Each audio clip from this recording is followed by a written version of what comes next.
মোহতারাম হুজুর, জান্নাতে পুরুষদের যেমন হুর দেওয়া হবে তেমনি নারীদেরকে কি স্বামী দেওয়া হবে? না, এখানে সহজ বিষয়টা বুঝেন। হুর শব্দটাই লেডিস শব্দ। হুর শব্দটা এটা ট্রান্সজেন্ডার শব্দ না। হুর এটা হাওরা শব্দের বহুবচন। হাওরা, হাওরা মানে কি?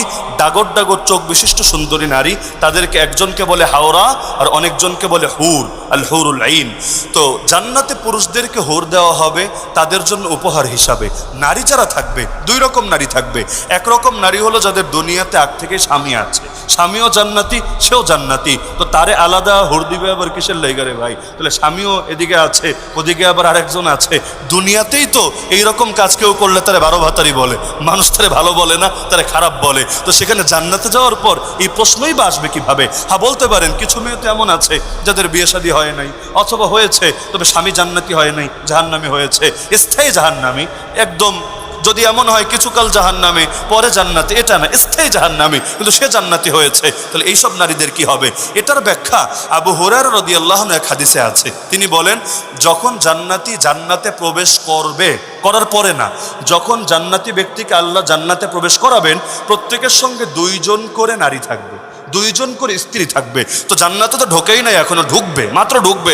ওই সময় স্ত্রী 2টা করে। অথচ আপনাদের এলাকায় খোঁজ নেন, কয়জন 2টা বিয়ে করে? বেশিরভাগই তো 2টা বিয়ে করে না, বেশিরভাগ মানুষ দুনিয়াতে একটা বিয়ে করে। হ্যাঁ, এখন বলবেন কেউ তো 3টা 4টাও করে। 3-4 হলে সমস্যা নাই, এটা যেহেতু সংখ্যায় কম, আলাদা করে বলা লাগবে না। আল্লাহ তো কাউকে ঠকাবে না, আল্লাহ দিয়ে দিবে। যেমন আল্লাহ রসুল সাল্লাল্লাহু আলাইহি ওয়াসাল্লামের স্ত্রী কয়জন?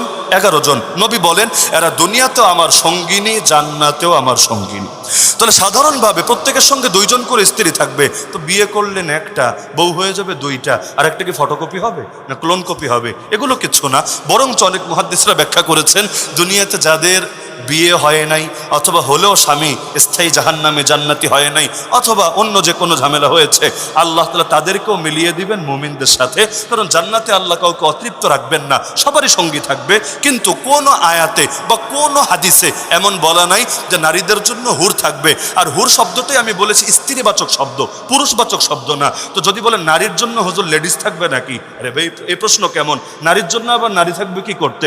জান্নাত তো সমকামিতার কোনো জায়গা না। তাহলে এই প্রশ্নটাই ভুল। কেউ যদি বলে যে পুরুষের জন্য যেমন হুর, নারীর জন্য তেমন হুর, না, কথাটা ভুল।